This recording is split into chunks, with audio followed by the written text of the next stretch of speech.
Good morning world. It's now day 12 of the Siargao Island lockdown. There doesn't seem to be any clear ending in sight to this lockdown. There's been a few dates thrown around, but nothing's confirmed. And I think the longer that we stay here, the harder it is for us to even imagine going back to our old house. It feels like an absolute world away now. We've been away from home for 3 months. And because we've moved country quite a lot in the last 10 years, and also we've moved house so many times as well, we've kind of gotten used to making homes all over the world. This is a very weird situation to be in right now because we didn't specifically choose to stop here. Like, circumstances changed, didn't they? And that's why we're quarantined on this island. But I woke up this morning to the sound of the sea, and it's hard to not imagine this just being daily life now. If you've been following this channel from way back, you'll know that before we had our daughter Story, we were trying to weigh up whether we should move to Portugal or to the Philippines. And in the end, because we knew we had to be closer to family, we chose to move to Europe. And since then, this is the first time we've come back here. It's hard to imagine that just a very short time ago, we didn't have a clue what Siargao looked like in any sense of the word. We saw a couple of pictures on Google, but we'd never stepped foot on the ground. And now this island is just part of our daily routine. We're treating it like home because we have to. And it does feel nice to be here, it really does. Yeah. What is it? Look, the crabs trapped in a crab field, and then they can go at crab school. Yeah. And what is it, a trampoline? Yeah. Who's next? Giraffe. Giraffe's turn, yeah? Yeah. Make sure they all get a fair go on the trampoline. What's fair go? As in, they all take it in turns. Oh. That's what I said, Dad. Yeah, it's just another way of saying things. What is it? Surprise. And where did you find them? From on the floor, and I found them really carefully. Yeah. Yeah. And they're all yours. Are they? Hmm? Is it a present for me? Yeah. That's very kind of you. Wait, you have to open it up, don't you? You have to wrap them up first. Oh. Do you want to wrap it in something and I can open it? Okay, I'll wrap it. I'll be right back. Also, this is the first time we've ever done any extended travel with Story to foreign countries like this. We weren't sure if she was going to enjoy it or not, if she was going to be able to adapt to all of these places and hotels and homes. But she has really been an excellent traveller. We've been saying it the whole time we've been away. We try to talk to Story openly as much as possible about the decisions that we're making and why we're doing them.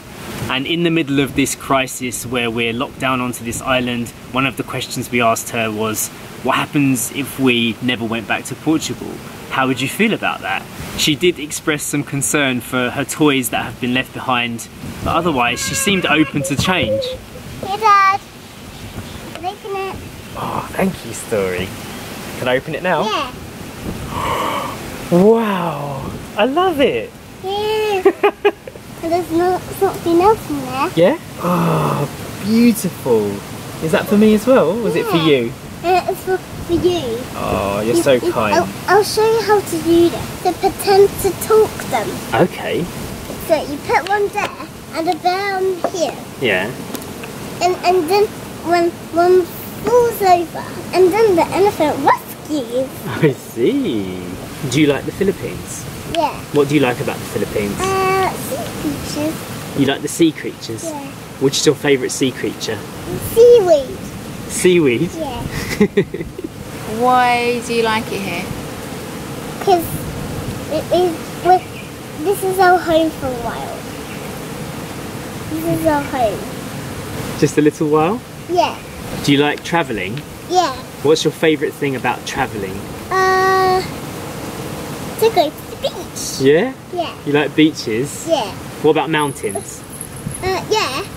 I like snow too. Yeah? Yeah. I like snow as well. So is it safe to say that you like seeing different things? Yeah. Why does it keep being windy? Because it's windy in some countries. Cheek. Let's see.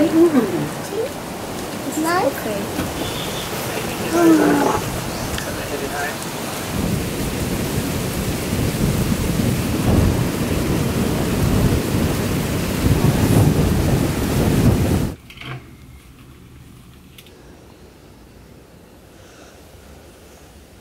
Everyone's just having a bit of chill time at the moment.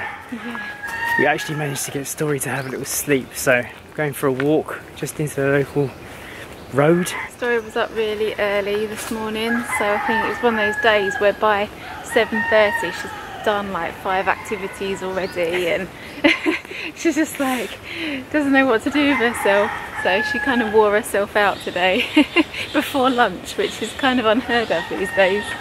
She'll be up late tonight then. Yeah. The sun isn't really shining today, but it's super sweaty. So I just want to clarify before you get the wrong message from us. We're not planning on leaving Portugal. It's not what we're saying. It's just we can't see an end in sight, not a clear one at the moment. And in a way, we're just trying to think of a plan B or a contingency, just in case we aren't able to get back through the borders and get back to our home and the things we left behind. When I think about actually sitting back in our house in Portugal, it feels like a long way away. The stories that we've heard about what's happening there now and what we need to do to be able to even get back there, it feels like it's already gone in a way. You've got news reports saying one thing, that Portugal's doing really well and they went into lockdown early. Yeah. And then we've got a friend that's actually living in our house right now telling us what's happening between our house and the shop that we used to buy things from. And when I hear those stories, I'm like, well, that's definitely not the same as what we left behind. And when we hear like things from actual people there on the ground telling us what's happening day by day, it's different to what we're hearing on the news. And it's all a big contradiction. Yeah. So we're trying to weigh up what happens to us. Where do we fit into this earth puzzle, you know? Yeah. And that's what makes it confusing. And that's why I woke up this morning just wondering, like, you know, where is home? Yeah. What ifs? Exactly. Hi. Hi. Hi. I saw your vlog. Did you? Yeah. Subscribe. Did you subscribe? Yeah. What's your name? I'm Loloy. Loloy. Jay and Sasha. Nice to meet you. Oh, he's friendly. So we have to do a little shout out to Christian. Oh yeah. Hi Christian. We had a Facebook message this morning and he asked for a shout out, so there you go. Hello.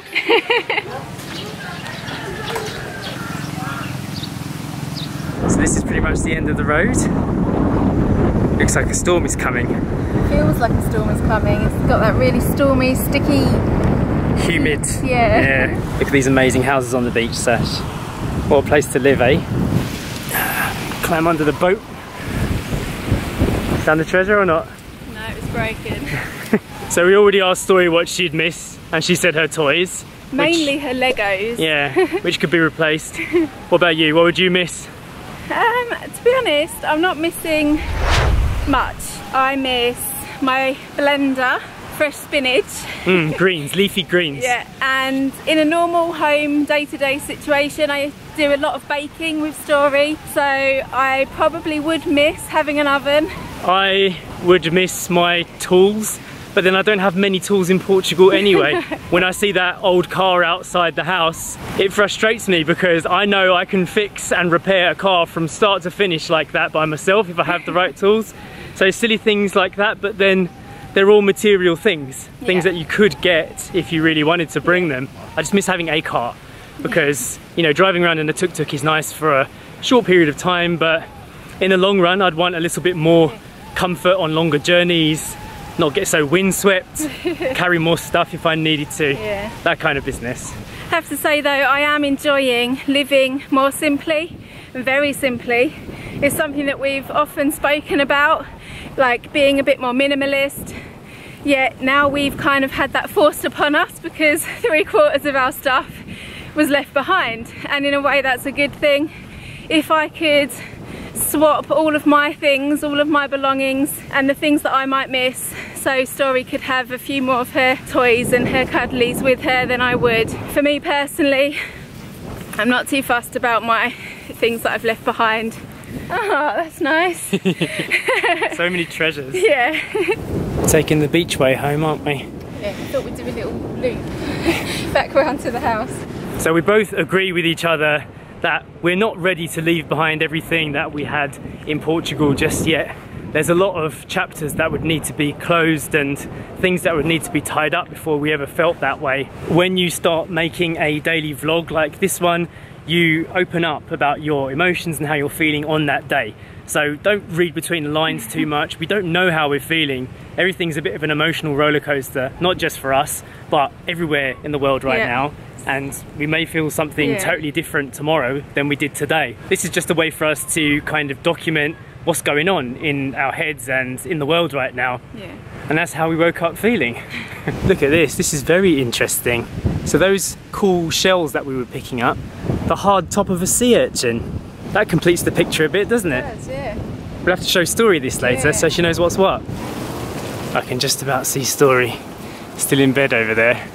She's getting a nice nap in. That's what we need. What do you think, Sash? This could be our old car. I think it would take about 5 years to even begin. Also, it's got no windows anyway, so it's not really a car, is it? Well, I hope you enjoyed today's video. It's certainly been a thoughtful day for us. Yeah, it has indeed. Some of you guys have been asking us to do a cookery vlog, and we are thinking about it. Maybe we can do it with Story as well. Yeah, she loves that. You can follow us on Instagram at 8 miles from home, and we will see you tomorrow for another video. Bye. Bye.